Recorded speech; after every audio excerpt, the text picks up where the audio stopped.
Yo, yo, yo, yo, yo, what's going on? This is the NRW, where nerds rule the world. We are back with another new review. I am Kuya P, the Babinka boy, the Ado bro, leader of the Holla Holla homies in the Center gang of the Show Pal Show.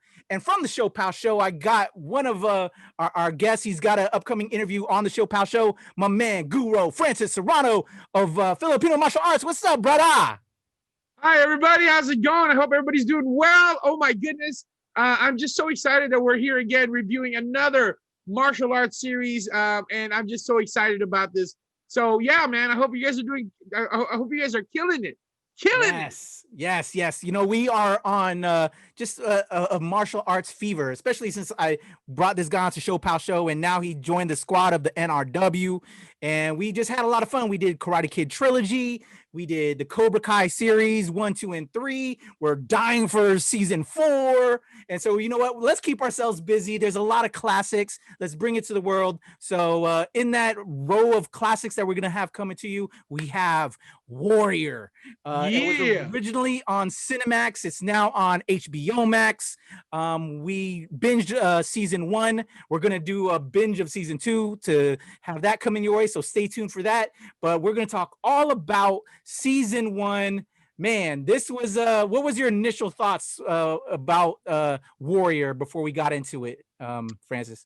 Well, I mean, this storyline was, of course, their biggest like tag on this one was that this was inspired by Bruce Lee's writings, and just the way that Assam, his body structure, and the way he does his martial arts. Yeah, I can see that.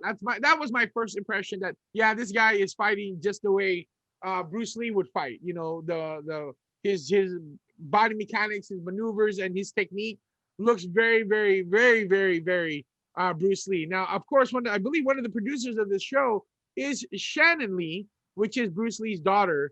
And so yeah, I mean, so like one of the things for me, like if I'm gonna watch something that has Bruce Lee in it, like it doesn't disparage the legend, and there was a movie that came out a couple of years ago where the Lee family did not endorse. So I was like, well, I'm not gonna watch it. So I'm just kind of glad that they're putting something together that the Lee families actually would endorse. And I mean, who's gonna know more about Bruce Lee than his own family? So that's just my biggest thing for me. So, but yeah, I my first impression was like this is gonna be epic. This is gonna be epic, and his style of fighting was just pretty amazing. Yes. So I will preface though, Bruce Lee isn't in this. He's been, gone for a while. But Wait, what? This was taken. I was waiting. You said Bruce Lee was in it, so I was like, let me, just remind people. Yes, unfortunately, he's no longer with us, but he was putting this down on pen and pad when he was here with us, and so a lot of this show is taken from his writings, inspired from his writings. Shannon Lee, helped produce this and got with an amazing team, and I gotta say, hands down, they really showed love to the family, showed love to his writings, and they put together a beautiful product in Warrior. And which eventually, and well, with working with Shannon Lee, they got the family blessing. Because I agree with you, Francis. Like, yeah, there's been stuff that people put out in regards to Bruce Lee, and they didn't get the family's blessing. And yeah. So here, this project was done right, and done in his honor, and just done extremely well. And I'll get into the character of Awesome, who is kind of Bruce Lee inspired ish, that we can totally see Bruce Lee in that role if he was here. But we'll get into the characters in regards to that. But Andrew Koji, I'll already say, yeah, hands down, was excellent in a Bruce Lee type role, had the mannerisms, had everything, but really well done. But we'll get to the characters in a sec. First, we just want to talk about the overall story, the overall plot line. And then we'll break down the characters and then our overall thoughts. So unlike of our other season review recaps, because of time and because it's been out for a while, we're just gonna give you an overall breakdown of season 1, and the individual stories within that we'll kind of just touch upon some of our favorites, and then we'll get into the characters. So first up, the plot line breakdown for this. The setup is during the Tang Wars in the late 1800s. Awesome, a martial arts prodigy from China, immigrates to San Francisco and becomes a hatchet man for the most powerful Tong in Chinatown.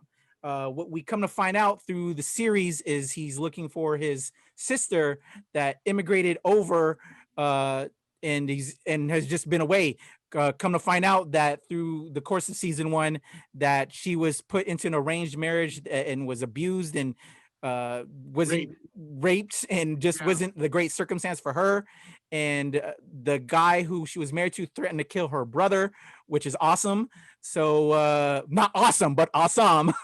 So that's why she, came to San Francisco, because she wanted to, save the life of her brother. And so that's what brought Awesome here.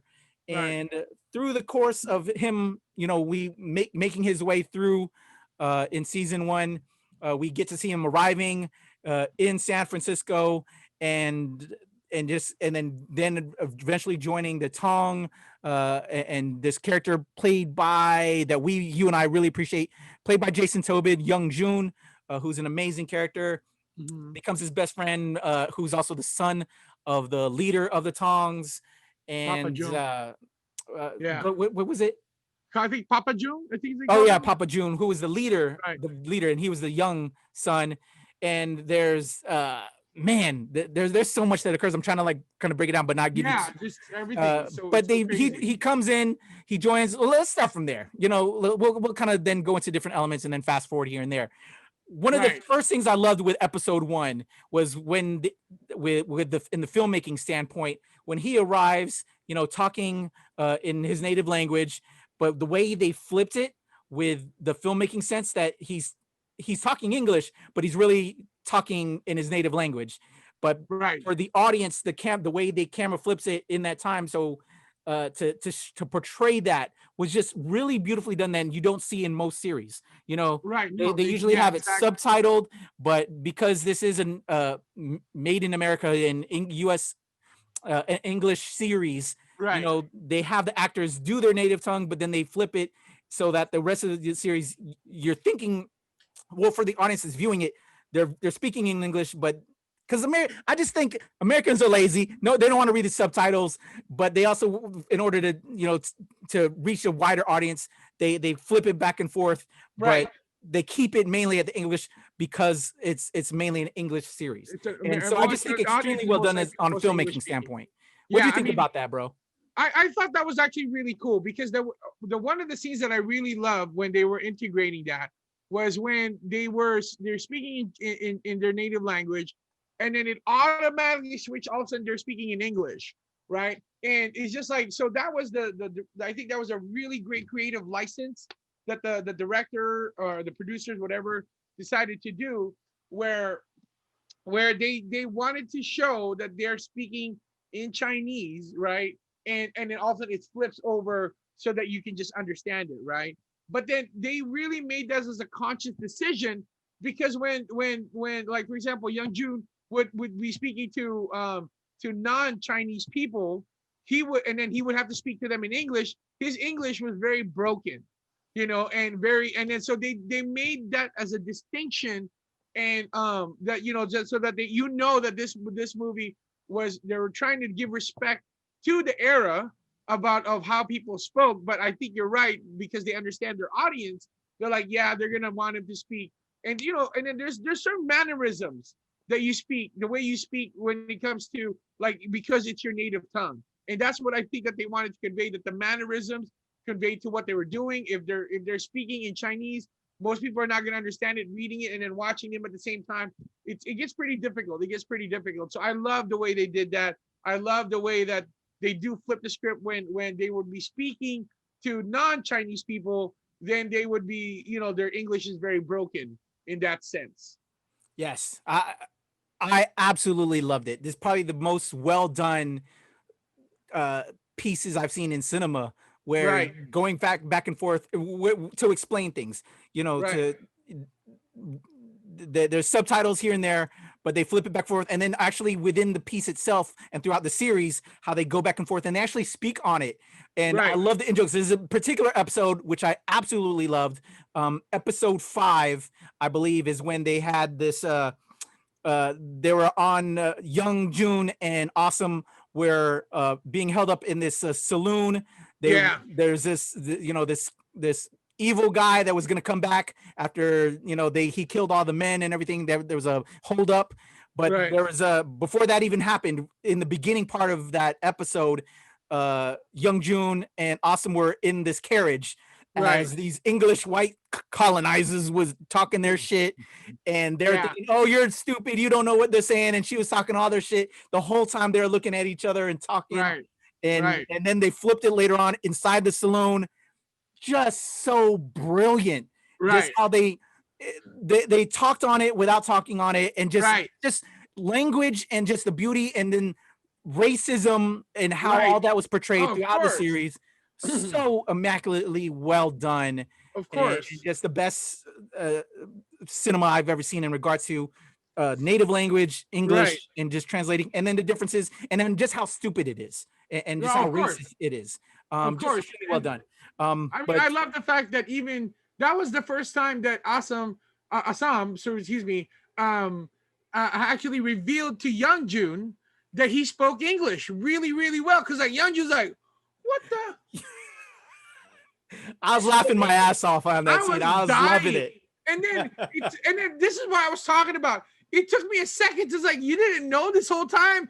I'm like, oh wait, no, they were speaking in Chinese when they're together the whole time. I'm like, oh, it took me a second. I'm like, oh, you got me. You got me. But it was absolutely brilliant. And I mean, it was really, that was really cool. Like, what the, you speak English? Oh, you lied to me, So that's pretty cool. All right, so really cool. Yeah, so just really well done, and I apologize, I got caught off on the tangent and breaking down the plot storyline, but just again, that was in the first episode alone. That kind of was the hook for me, which kind of carried it through the rest of the season for me. So he arrives in San Fran, joins the Tongs, works with Young Jun under his father, who's like the main Tong leader. At the same time, looking for again his sister. Comes to find out she is married to the leader of the rival Tong group, and so there's that back and forth. He befriends the madam of this brothel that Young Jun loves to go to, and which is another character aspect that I loved about him, that what he wants to do all the time. Just was was so hilarious. But yeah, so basically this whole season 1 is these two rival Tongs going against each other. Him trying to convince his sister that, let's go back, and she doesn't want to do that. She has her own plans, and he eventually they battle towards the end of the season. But during this whole time, there's just some amazing other side characters. The white people that live in San Francisco. There's the Irish sheriff or deputy, and there's another younger deputy to him that assistant that came over, which I love that kind of part storyline. This young man who was in the South, from the South, and lived on a plantation. He fell in love with a slave that the family had, and they fell in love, but then his family killed her, so he killed them, and then he fled to San Fran, is now trying to right the wrongs of his life or whatever. But a lot of little different sub storylines, but just overall the storyline is against these two Tongs. Him basically going against his sister, and now kind of she's kind of gone off the deep end, because he kind of gave her man who took over, her right hand enforcer, go ahead and take him out, but it got stopped by the sheriff and everything. But just overall a fun series. My favorite series episode was episode 5, because I think I really liked the relationship between Young Jun and Awesome, and we got to see that relationship really kind of meld there. And just overall, just a fun action-packed series. I think it would have the choreography would make Bruce Lee proud. And from that point, I want to throw it to you, being the martial arts guy. But I just think overall, it's a fun ride, and I just really loved that they spoke on issues of the time in regards to racism, in regards to classism. Let's not forget about classism. I was going to mention that because the racism wasn't against like white people and Chinese. Like that was. It was. No, it was, but it wasn't just that. That's what I'm just trying to say. Got it. Because the elitists look down on the Irish, and the Irish, I mean, and then they look down on African or black people, people or anybody. They just didn't, and then even the Chinese didn't like some of the other Chinese groups also, because they're like, oh, these are that's why they built the wall on this guy. And I'm like, okay, so there was definitely factions, and there's definitely like these, like, you can't cross this line, you can't cross that line. Those are the kind of situation that they were there. But yeah, definitely that was like, to me, the underlying theme as well, that these guys are like living in a very small, San Francisco wasn't that big yet, very small city, and they have like districts and areas, but they're just kind of like, that's what they're doing, and but yeah, overall the fight scenes though was absolutely amazing. Now, here's what's so great about it. From a martial artist, Filipino martial artist point of view. Assam is traditional kung fu, Chinese martial artist, right? Purely just using his empty hands to fight. And you can totally, I mean, if anybody's ever seen any Bruce Lee's movies, you can totally tell that he was, that he is definitely mimicking Bruce Lee's style. Okay. But then you go to the other characters, right? The other fighters, especially my favorite character is actually Young Jun, because he always walks around with daggers, right? And the way he does the daggers, he just quickly stabs, and then moves on to the next person. And I love that, because that's the way I would do it. I mean, that's the way, not that I would do that, but that's the way, that's the way that they roll as the martial arts that they were doing, right? He always has it in the back of his heart, in the back of his vest, and be able to kind of quick release it. They would always carry axe, like tomahawks, really, to be able to do that as well, because they're like, no, they're not thinking about fair fighting. That's the ultimate thing. They're not thinking about fair fighting. They're thinking about how to one up the other person, right? And so the martial arts was absolutely amazing in this movie. You can totally, series, because you can totally tell the different styles of martial arts, especially Assam's sisters. A man, his number one soldier, right? This guy, he's just like, he does like the hard technique, right? He does absolutely the hard technique, and he is absolutely amazing. And there was even a portion of the series where the madam, right? When Assam was trying to keep fighting and trying to find out holes in his style, the madam broke it down. It wasn't about the style. It was that he was fighting for something that he couldn't lose, and you were not, right? Can we pause right there? So like, when in that episode 9, when they were fighting each other, like, just the stance alone of Awesome's character against her enforcer, right? Like, he was, although it's very Bruce Lee-esque, very confident or whatever, but the other guy just like, no. I was like, Awesome's gonna lose. Yeah. Dude, I could just see it alone. Like, he was ready, was poised, and I was like, Awesome's gonna lose this fight. Yeah, failure. What did you think with that key final fight type scene at that point? I thought that was very poignant. That a lot, because as a martial artist, people always say that whose style is better, right? And as a martial artist, we say it's not about the style; it's about the person, right? It's about the person, because it's got so many nuances, right? There's so many nuances that that happens in a fight, that you can't just say, oh, because his style does this compared to this person's style, right? Well, in that episode, you see Assam actually winning at the very beginning, right? You see Assam actually winning, but then his sister's enforcer, I can't remember his name right now. The sister's enforcer had more to lose than Assam did, right? Assam wanted to win just to get respect. The enforcer was doing it because it was for the love of his life, that he was doing what he needed to do. So even though he had a busted body, like I think his shoulder got jacked up, he fought through it. So this guy had more heart than anything else, right? This guy had more heart than anything else. So it wasn't about the style, just like what the madam was saying. It was about the passion that the fighter had, and Assam did not have that. He was fighting for something that wasn't as important as fighting for the love of the other man's love of his life, right?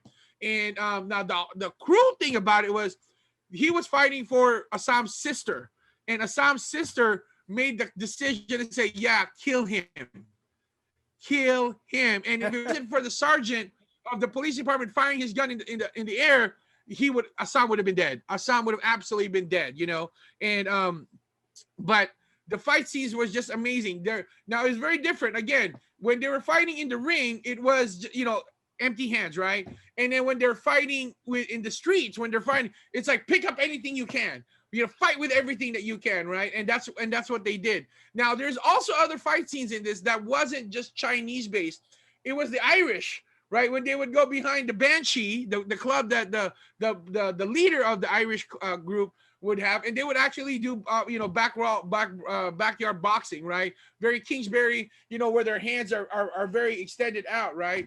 And this is one of those things where there's a lot of discussions how FMA changed, Filipino martial arts changed the way they did boxing, because when boxing used to be here or even like this back then, if you see the Fighting Irish logo, it's always like this.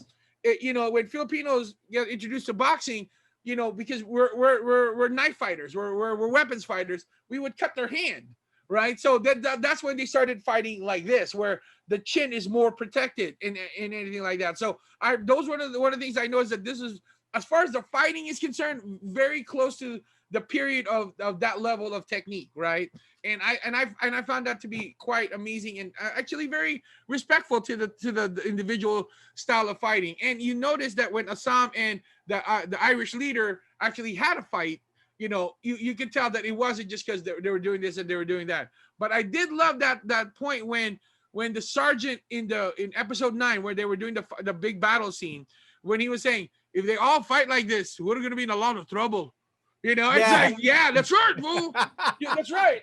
And then there was that even, and then when you know, another spoiler, when Assam hooked up with the mayor's wife, Kendall, right? He's like, where'd you fight like that? And he's like, oh, we all fight like that. I mean, like, yeah, that's what they always think, right? They all think that we all do that, right? So, I mean, I do. I'm just saying, but you know, many good nuggets that were like sprinkled throughout that I just loved it. It was just, as an Asian American, I was like, fuck yeah, tell it. Exactly. They didn't hold nothing back. It was beautiful. And absolutely. Real quick, so we kept on saying the enforcer. Let's show him love. The actor's name is Joe Taslim, and he played the character of Lee Yong. So shout out to Joe Taslim, man. You did an outstanding job. You did a great job. Yeah. You did a great job. And it's just, you know, I mean, you know, the way he was fighting, I mean, he was definitely the enforcer of the other Tong. He was definitely, you know, he was fighting for something more than just being rich or being the enforcer. He was fighting for something more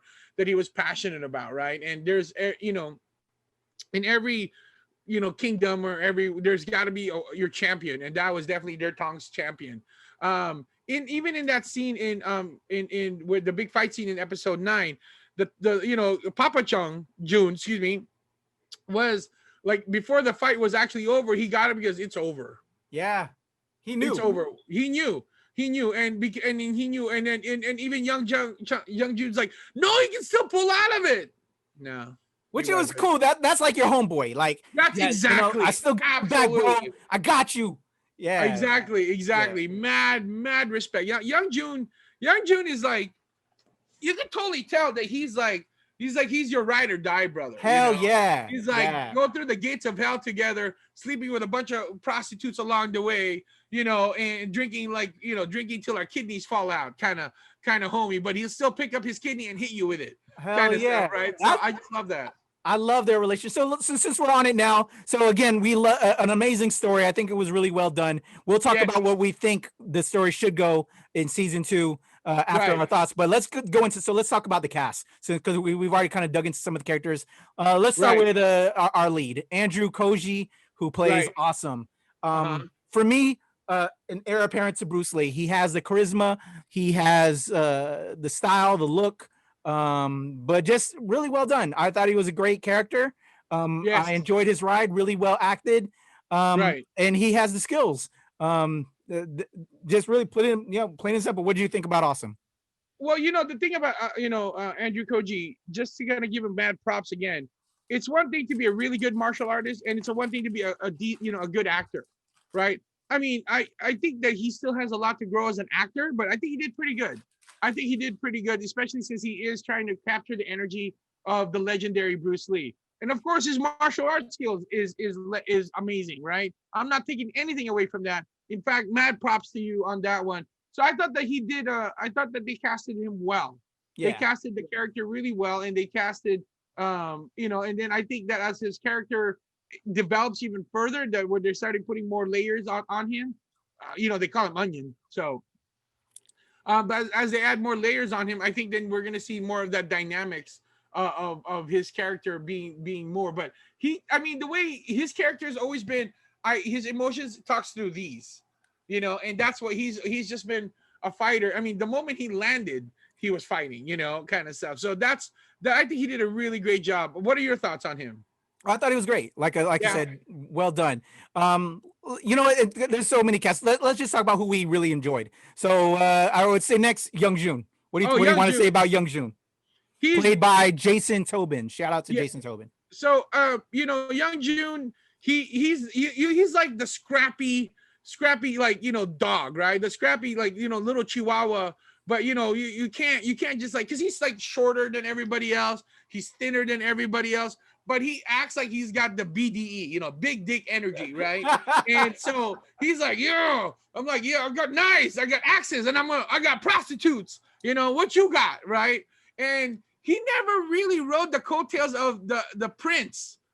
He that's what I loved about him. Like, he wasn't like, I'm flexing because my dad is this, right? No, he's flexing on his own, because he's his own fighter, he's his own warrior, and he makes his own moves, kind of stuff. That's in line with the tongs sometimes, most of the time. But he is definitely, he's my favorite character. He's absolutely my favorite character because he fights amazing. Like, he just and then moves on to the next kind of stuff. And like, I just think he's just such a badass. And of course, he's young, and so he's always about like, yeah, let's go kick their asses, let's go bust them up, kind of stuff, right? So I just love his character. I love his fighting technique. He's my favorite. He's my favorite. So writers, please don't kill him. I know, right? Please don't kill. Don't Game of Thrones him, please. Don't Game of Thrones him. So all right. So for me, he's my favorite character too. I love fucking Young Jun. He was fantastic. He was brilliant. Just really well done. He had the most charisma to me. And he was up and down. He was the son of this Tong leader, but he had his own self. Like you said, brilliantly. He didn't need to be a prince. He made his own identity. With episode 5, again, my favorite episode, which bridged the relationship between him and Awesome even more. Right. And then him falling in love with an Indian prostitute. Yes. And that relationship, and him wanting to just kind of be there. And then I gotta say, what a poignant episode with episode 9, when they had to separate, because again, his father didn't want Awesome anymore because he lost the fight. And so he was like, I you already know I can't be friends with you. And one of the things he said, which just like tugged at the heartstrings, is he was like, man, we should have just stayed at that that place from that saloon area instead of coming back to San Francisco. Right. So they could have still been friends, and then just away from all this madness. That was like, ugh, I want y'all to be boys still. Like, don't do this. Exactly. But then, they become, they're back together in episode 10. They ended off the season together again. Right. But at that moment in time, I was like, no, I want Young Jun and Awesome to be together forever. Exactly. They're gotta be like the next. It was a bromance. It was an absolute bromance, dude. I needed that bromance, but again, yes, Young Jun, really well played. And then I was still sad too. Like, I wish he would have stayed with the Indian girl that the relationship they had. Yeah. And then, but see, that's why I love Young Jun, because they gave him a lot of layers. Like, he can fall in love. Yeah. Right. And he told and then when he caught the girl leaving to save her own life, the girl goes, "Come with me."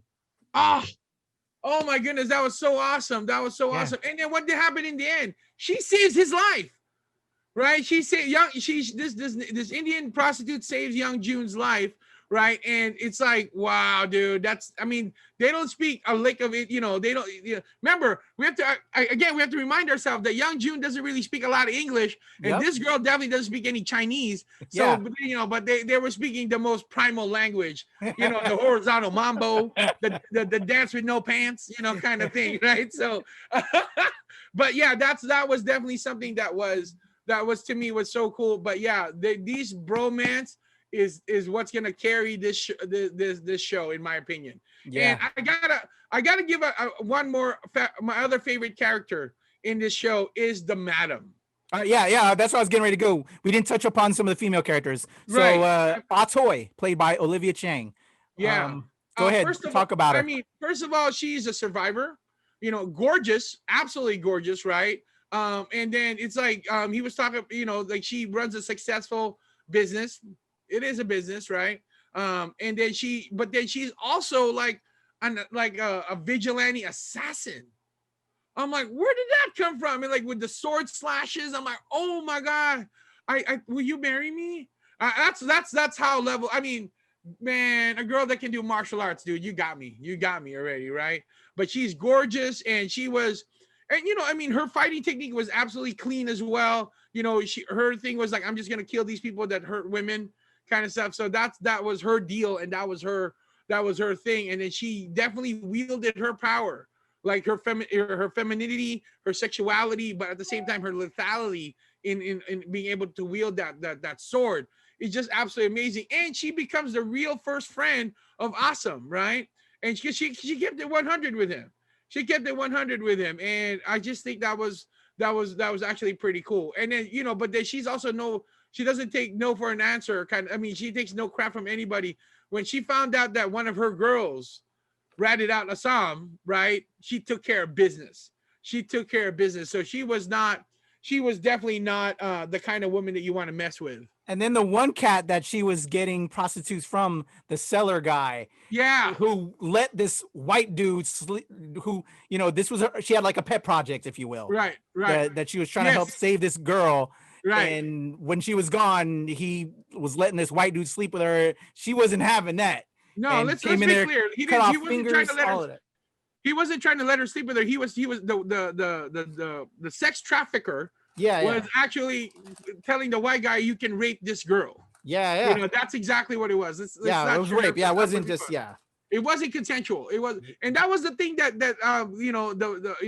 Atoy was very clear about. Every woman that works for her is there by choice, not because she's forcing. If they want to leave, they can leave anytime. But here they're protected. They have a bed over there. They have a bed that they can sleep in, and they have a roof over their head. They have food. They got money. So that was the thing that she was very clear about. She, in a sense, this is in that era, she's the most feminist woman in that era. So I thought that was pretty cool. But she wasn't taking shit from nobody either. If she says no in her house, it's no, motherfucker. So all right, you won't be able to count much longer, if you keep doing that. So I thought that she's also my other favorite character. Oh yeah, loved Atoy. And then when we get to our plans for the next season, there's more I want to talk on Atoy. But let's talk about Mai Ling, Awesome's sister, played by Diane Dewan, who is she part Filipina? I don't know. I need to double check. Like it. But when I first saw her, she was on Agents of S.H.I.E.L.D., and I'm a big Agents of S.H.I.E.L.D. fan. Right. I was like, oh snap! It's the sister of Chloe. Earthquake. What's her name? I forgot the actress's name. Played the sister. But anyway, Diane Dewan played Mai Ling. What do you think of her?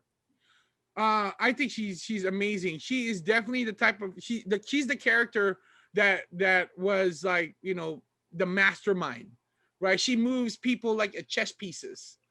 She moves people like chess pieces, and she knows what she knows how to get what she wants, and she doesn't care who she has to use along the way. I mean, if there's only one person that she kind of cared about was Assam, but then when he didn't listen to her, you're like, well, then I'm gonna have to take you out, brother. I'm gonna have to take you out. Literally.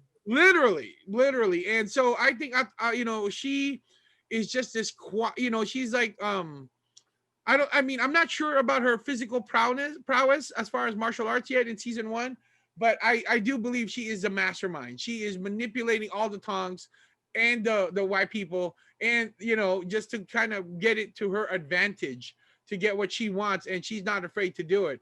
Because I mean, what happened to her was her backstory, like when she told Assam that she was raped by her husband, and then all of these things, and she was not going to let anybody take advantage of her anymore, and it doesn't matter who gets in her way. it's never gonna go back to that. That's the one thing that's the driving force for her to move to do what she does, and it doesn't matter who gets in her way. If you're either with her or you're against her. Period. That's the way she looks at things. Yep. All right. So who else would be one more character we want to highlight before we talk about our ideas for the next season? I mean, I think that the one character that we definitely need to look at is the deputy mayor. The mayor. No, the deputy mayor, not the mayor. The guy who was the one with the cane, that walked with the limp. Okay. Yeah, because he's the Machiavelli of this show. He was the one that says, I mean, clearly physical prowess is not his thing, but he's got a sharp mind. Okay. You know, because he's playing the Irish and the Chinese and the elitist crew against each other to fulfill his goal. I mean, the mayor is a puppet. The mayor is a puppet, and he's got his hand up his ass. You know, speak, puppet, speak. Yeah. Right? I mean, the mayor was like, "Don't forget you to know your place," and he's like, "Yeah, I didn't forget. Yeah, but I'm still gonna do what you want, but don't forget your place," kind of stuff, right? Yeah. So he's I mean, he's a cat you got to keep an eye on, because he definitely, if he's telling you one thing, he wants something else completely different. He's just not showing it to you right away, right? Yeah. So that's definitely another character you definitely want to keep an eye on, because he's, in my opinion, he's the Machiavelli of this series. He's the guy that manipulates everybody, because like he tells you, okay, you tell him what you want, he'll give it to you with a price, and sometimes that price you don't know it until it's too late. Yeah. Until it's too late. I don't know. What do you think? Oh no, I definitely think that's another character of note. I'm curious about the deputy. He was an interesting character, especially again his right hand man in Richard Lee, who was the Civil War or the Southern guy that came over. Yeah. So I'm curious about that. And then as well as when we talk about what we want to see in the next season is the white Penelope Blake, the wife of the mayor. Who was Awesome's love interest throughout this season, if you will. Right. Curious where that whole relationship is going to be. So let's then just go into thoughts and ideas for season 2. I guess I'll lead off already.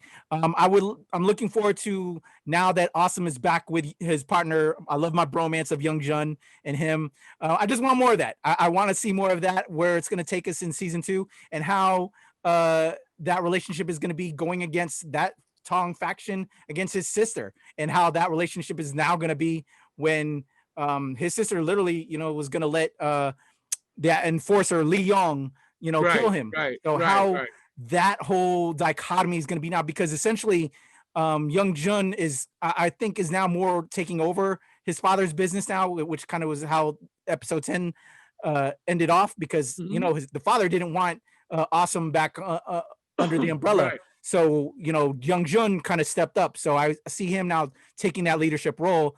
And with the rival gang being, Awesome's sister, that's going to cause some turmoil. So, the relationship is Awesome, Young Jun, Mai Ling, and Lee Young. I'm curious how that's all going to interplay.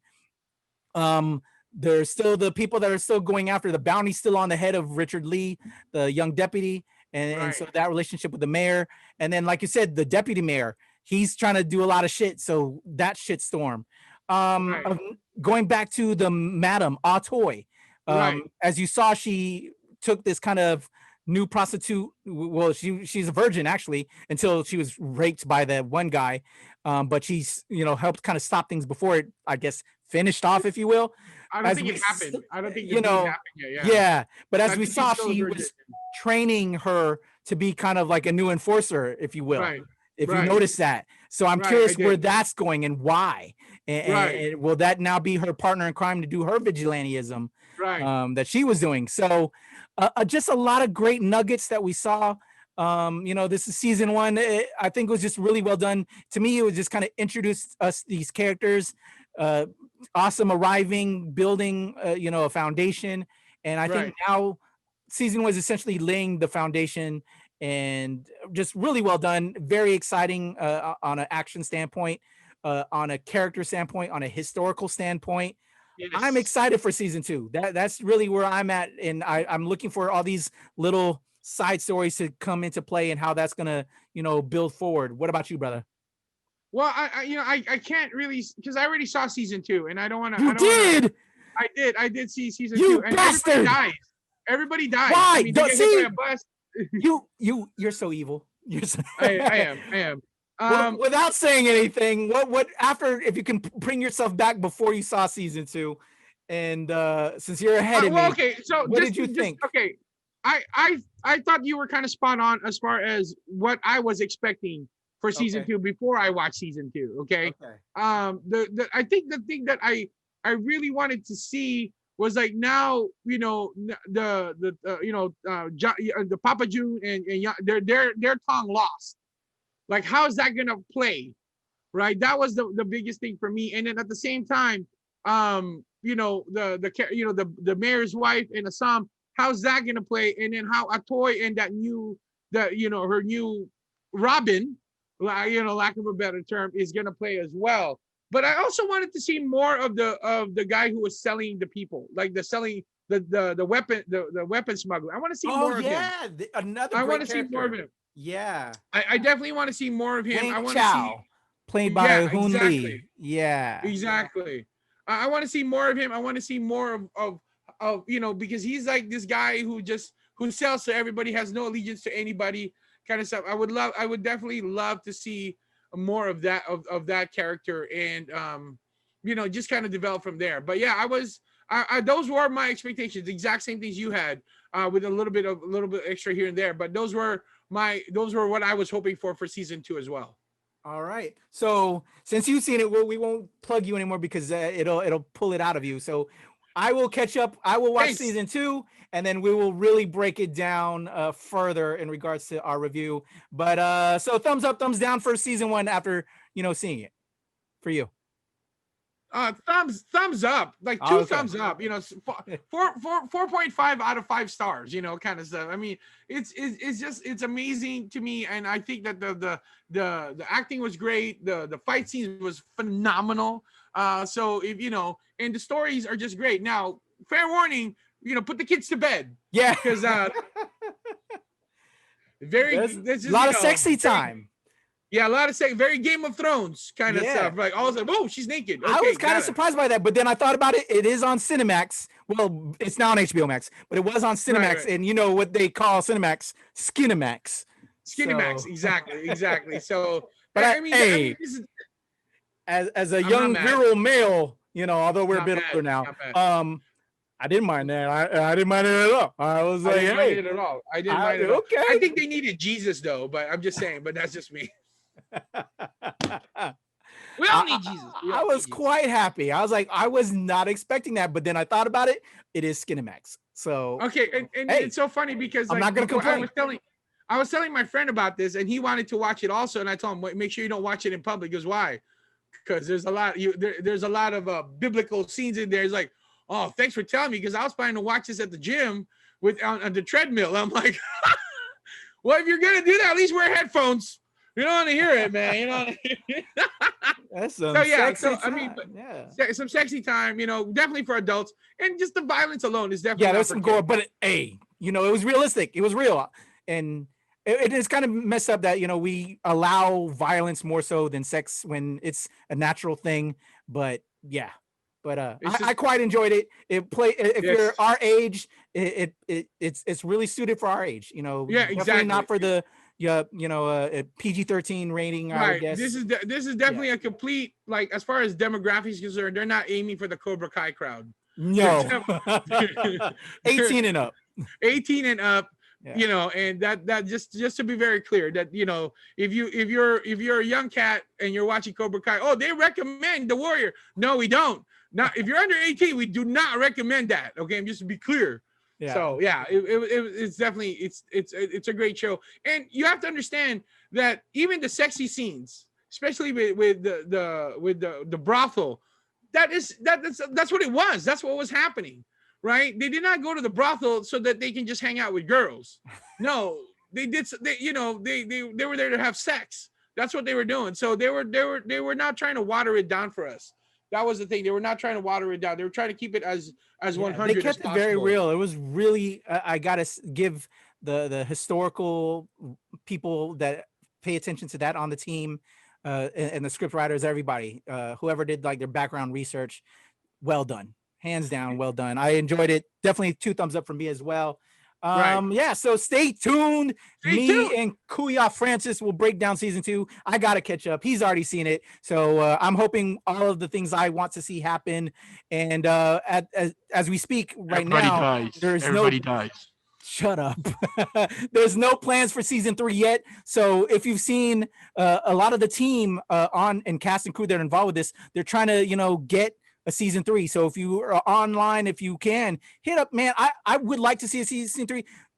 I haven't seen season 2 yet, but you saw season 2. Does it set up? Are you wanting a season 3 as well? Yes, I absolutely do. I absolutely do, because it really. Well, I don't want to ruin it for you. So okay. Yeah, but there's more story to tell. There's a lot more when story everybody to tell. dies in the end, I mean, it's so crazy. This guy. They come back as zombies. It's crazy. It's crazy. So you want Zombie Warrior season 3? Yes, I do. Kind of like the Call of Duty. We had the Call of Duty franchise, exactly. and they keep on doing these zombie spinoffs. We need at least Zombie Warrior season 3. Exactly. All right. But yeah, no, it's absolutely great. So. All right, man. Yo, tell them how they can find you, Kuya Francis. Okay, so you can always find me on TikTok at Big Boy Eskrimador, or actually Big Boy Eskrima now. TikTok made me take that down and put it in something else. And of course, you can find me on my website, fmaschool.com, or my Instagram, Twitter, and Facebook handle, FMA School. What about you, Kuya P? How can they find you? Yeah. You can follow me personally at Strange Since 1977 and at Temple Far East. One of those is Twitter, one of those Instagram. I don't know. I'm old. The other ways you can find me is here at the NRW, and also at No Release Wednesday. One of that is Twitter, and one of that is IG. I don't know. I'm old. But another banner you can follow us is at the Nerds of Color, which is the granddaddy to NRW. So at the Nerds of Color everywhere. That's real easy. So I can remember that. And 2 Filipinos right here, me and Kuya Francis. He was a guest on it, but I do a show that showcases and spotlights our history, our culture of Filipinos. So follow us at Show Pal Show. You can check that out there. And with me and the amazing Ates interviewing all of us great, amazing Filipinos, putting it down for the culture. But yeah, that's it, man. Looking forward to doing a Warrior season 2 recap with the brother Kuya Francis and many other martial arts films and other stuff. We got a lot of stuff. We're just not going to be pigeonholed in regards to martial arts. Asians do more than that. We make you laugh. Yeah, exactly. We cry. We can do everything. Right. Come on now. Right. I can't do math though. I'm not that kind of Asian. Me too. So, I'm with you. That's why I went to religion. I mean, that's why I have a bachelor's degree in religion. So because I can't do math. There you go. Hey, man, I love you. Mahakita. Salamat to all y'all checking us out. We appreciate y'all. Thank you. We out of here. Peace out, everybody.